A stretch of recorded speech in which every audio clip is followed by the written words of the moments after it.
Vendredi, jour saint de l'Islam. Merci d'être avec nous pour suivre cette édition sur la télévision Labari. Mais tout d'abord les titres. L'exploitation de l'uranium au Niger, les organisations de la société civile nigérienne fustigent l'absence de transparence et l'opacité qui entoure les négociations entre le Niger et Areva.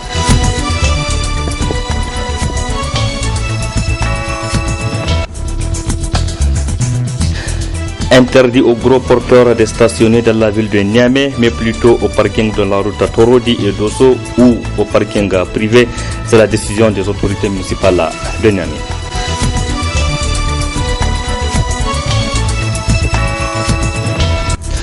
Mesdames, Messieurs, bonsoir et bienvenue sur cette édition sur la télévision Labari. Je l'annonçais donc en début de cette édition. Plusieurs organisations de la société civile nigérienne font un bloc pour défendre les intérêts du Niger relativement au bras de fer entre l'État du Niger et le géant du nucléaire français Areva sur la convention minière. Elles se sont donné rendez-vous cet après-midi même au siège du Rotab pour rendre publique une déclaration dans laquelle ces organisations de la société civile fustigent entre autres l'absence de transparence et l'opacité autour des négociations. Précision avec Adam Soumana et Sadoudoumi. Trop c'est trop, c'est ce qu'a laissé entendre la vingtaine de structures de la société civile nigérienne unie pour la défense des intérêts de la patrie à travers cette rencontre. Une rencontre motivée par les négociations en cours entre l'État du Niger et le groupe nucléaire français Areva afin de faire entendre la voix du peuple nigérien acquis de droit, tout en dénonçant certains travers. 1. Le silence coupable et sournois des autorités en charge du secteur minier, dont la complicité avec Areva ne fait plus l'ombre d'un doute. 2. L'absence de transparence et l'opacité complaisante qui entourent ces négociations. 3. Le langage des autorités, le double langage des autorités de la 7e République, qui font croire au peuple un semblant de volonté de signer un contrat équilibré, tout en cédant dans le même temps aux desiderata du groupe nucléaire français, comme l'illustrent les grotesques tentatives d'explication du ministre d'État, ministre des Affaires étrangères, érigé en avocat autoproclamé d'Areva. 4. Le manque d'intérêt manifeste des autorités nigériennes face aux souffrances des populations en général et celles de la région d'Agadez en particulier. Sinon, comment comprendre que le Premier ministre, en déplacement dans la région, n'ait pas pris le temps de s'informer de la situation exacte sur place, ni de visiter les installations de la compagnie en péril, encore moins de rassurer les Nigériens sur cette épineuse question. 5. Le rôle volontairement ambigu de la sopamine dans la gestion de l'uranium, assimilable purement et simplement au mercenariat. 6. Le laxisme des autorités de la 7e République qui auraient dû négocier un contrat un an avant l'échéance comme le prévoit la loi. 7. La décision cavalière et unilatérale du groupe nucléaire français d'arrêter sans concertation aucune les activités de la Cominac, se rendant de fait entièrement responsable de tout préjudice subi par le peuple nigérien, en particulier les travailleurs du secteur. 8. Les propos inappropriés et discourtois tenus à dessein sur des ondes internationales par Areva à l'endroit du peuple nigérien spolié depuis 1956. Face à cette situation, ces structures n'entendent pas baisser les bras et exigent d'ailleurs la publication dans les délais les plus brefs de l'audit de l'exploitation de l'uranium au Niger, la mise sur le marché du périmètre de la Cominac et de la Somaïr, le retrait pur et simple du permis d'Imouraren et son reversement au patrimoine national.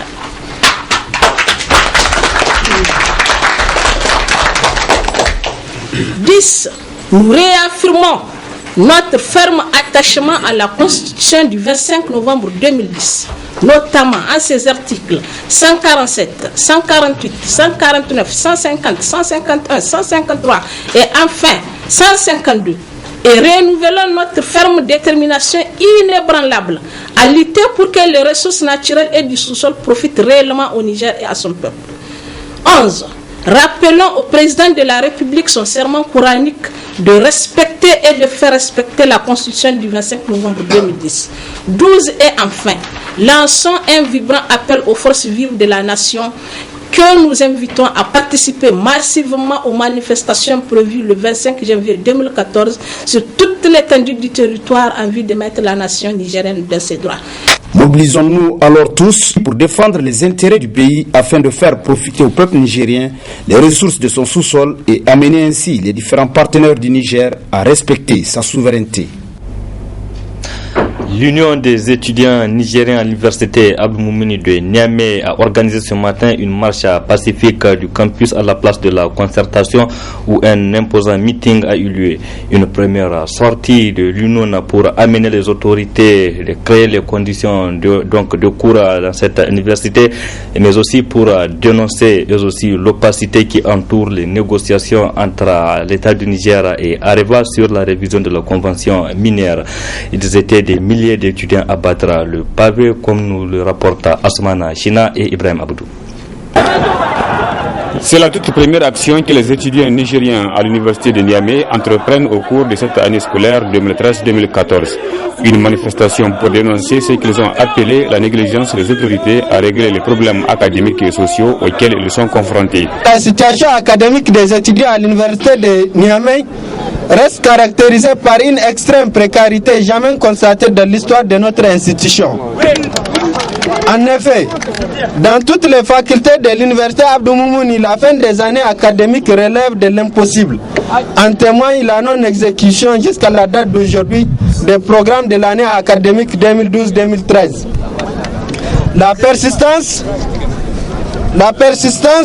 de ces retards académiques s'explique non seulement par l'insuffisance d'enseignants, mais aussi et surtout par l'absentéisme de ces derniers qui vident certaines facultés pour se consacrer à des consultations politiques et autres activités lucratives. C'est le lieu d'interpeller les autorités académiques et politiques pour un recrutement massif des enseignants et faire régner la discipline. La situation sociale des étudiants reste plus que jamais insupportable. En effet, avec l'accroissement du nombre des étudiants qui seront de 19 000 cette année, le problème d'hébergement se pose avec acuité.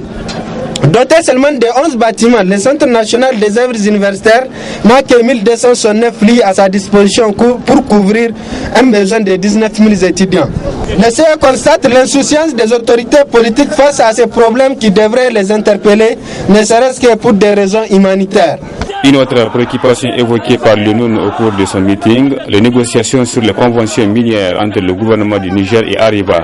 L'UNUN dénonce l'opacité qui entoure ces négociations. La situation sociopolitique nationale reste marquée par les négociations engagées entre l'État du Niger et la société Areva. Cette opportunité doit être saisie par les autorités politiques pour réaffirmer la souveraineté de notre peuple sur ses ressources naturelles. Mais l'opacité qui entoure les négociations démontre la tendance vers la compromission des intérêts de notre pays au profit de la puissance impérialiste représentée par Areva. Nous lançons un appel à ces autorités pour qu'elles se libèrent de leurs chaînes afin de gagner la confiance du peuple nigérien qui n'a bénéficié que de la poussière et des maladies depuis plus de 40 ans d'exploitation de ces jugements. Cette marche suivie des meetings des étudiants de l'université Abdou Moumouni de Niamey n'est qu'un avertissement selon la structure. À compter de ce vendredi 10 janvier 2014, il est formellement interdit aux gros porteurs de stationner dans la ville de Niamey. Une décision des autorités municipales de la ville de Niamey pour régler le problème d'embouteillage et le blocage des passages aux alentours des centres commerciaux de la capitale. Cependant, des sites sont réservés sur la route Torodi et Dosso et des parkings privés pour le stationnement, comme nous le précisent Michel Djedji et Boubacar Souley dans ce reportage. Il s'agit d'une décision qui pourrait permettre de remédier au problème de blocage systématique des voies par les conducteurs des camions qui créent des embouteillages dans les artères de la capitale au détriment des autres usagers de la route. Des usagers qui payent souvent le lourd tribut de ces stationnements anarchiques, surtout aux heures de pointe. En cette journée de vendredi 10 janvier 2014 où cette interdiction formelle de charger ou de décharger tout camion dans la ville de Niamey en dehors des gares officielles devait s'observer, c'est presque le statu quo qui se constate sur le terrain. Pour le syndicat national des conducteurs routiers du Niger, en effet, les solutions les plus plausibles pouvant permettre une meilleure fluidité de la circulation routière à Niamey doivent être cherchées ailleurs. Par exemple, le parc de Torodi, vous, consciemment, ce parc-là, ce n'est pas un parc. C'est un parc sans clôture, qui ne peut même pas prendre 50 camions. Le parc dont il parle encore, le parking de la route de Dosso, c'est un parc qui ne lui appartient pas. C'est une brigade, c'est pour une brigade de la douane. Nous ne pouvons pas nous asseoir avec la brigade, c'est pas possible. Brigade de douanier et conducteur routier, on ne peut pas s'asseoir. C'est pas possible. On l'a déjà dit ça. Donc on le rappelle, on ne peut pas faire le même parking que ces gens-là. C'est ça. Je te donne juste un petit exemple ici, aux alentours du Grand Marché. L'alentour du Grand Marché, il est bel et bien marqué parking, c'est même tracé sur le Aujourd'hui, tu ne peux pas voir ces marques. Ils ont vendu tout le tour du marché. Un étranger, quand il va quitter un pays pour arriver ici à Niamey, il ne pourra pas rentrer au Grand Marché. Il ne pourra pas. Il va stationner où pour rentrer au Grand Marché. Si jamais il s'hasarde à stationner, on lui met des sabots. Il ne pourra pas voir ce Grand Marché-là. Dans aucun pays du monde, nous n'avons vu ça. Non. Non, il n'y a pas de mal. Il n'y a pas ce président de conseil de ville là, qui est resté à la mairie, qui n'a pas tenté ça. Niamey n'est pas arrivé à ce point.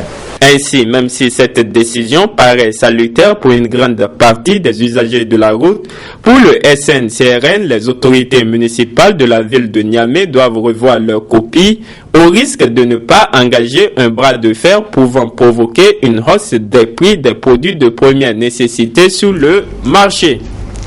Du cinéma dans cette édition, la femme force motrice du développement, c'est le thème d'une conférence à débat ce matin au centre culturel franco-nigérien CCFN Jean-Roch de Niamey. Une conférence à débat en prélude à la deuxième édition du festival international du film sur le droit de l'homme FIFIDO 2014. Objectif, faire la promotion des droits de l'homme à travers le cinéma. N'est-ce pas, Biba Dongorongo? Cette conférence débat vise à présenter le programme de projection de film FIFIDO deuxième édition, qui a pour thème la femme force motrice du développement. Objectif à promouvoir les droits humains à travers le cinéma. C'est un festival effectivement qui en est à sa seconde édition et le thème qui a été retenu c'est la femme force motrice du développement. Donc l'initiateur de ce festival est Yacouba Beidari et qui propose donc une programmation très riche à partir de samedi prochain, janvier jusqu'au 17 janvier au CCFN Jean Rouge, donc un film chaque jour dans le grand auditorium. Le Festival international des films des droits de l'homme, c'est un festival qui a pour objectif de faire la promotion des droits humains à travers le cinéma. Parce qu'aujourd'hui, vous n'êtes pas sans savoir que le cinéma est vraiment un art qui constitue un vecteur, en tout cas très important, pour passer des messages. Et là, il est beaucoup plus facile de passer les messages à travers l'image et le son que par tout autre canal. Une initiative à encourager car elle vise à sensibiliser le public sur les droits humains via le cinéma et qui a le soutien du Centre culturel franco-nigérien Jaroucha de Niamey. Culture encore. Bientôt, cet album du groupe Annashua de Habsou Garba sera sur le marché. Le vernissage de ces 7 albums aura lieu demain samedi 11 janvier 2014. Dans un point de presse ce matin, la cantatrice a déjà annoncé les couleurs au grand public. D'autres précisions avec son manager Djingare Mega Haruna. Le point de presse aujourd'hui, c'est relativement au vernissage de 7 albums inédits. Inédit parce que jamais dans l'histoire de vernissage ou de la musique, 7 albums en une seule fois, je n'ai jamais vu. Donc, ces 7 albums, c'est à l'honneur de la femme nigérienne, de la femme en général, de l'enfant, de la paix, à l'honneur également des hommes de l'histoire et les hommes qui ont marqué l'histoire. C'est une façon de conscientiser la population nigérienne, la population d'Afrique et du monde.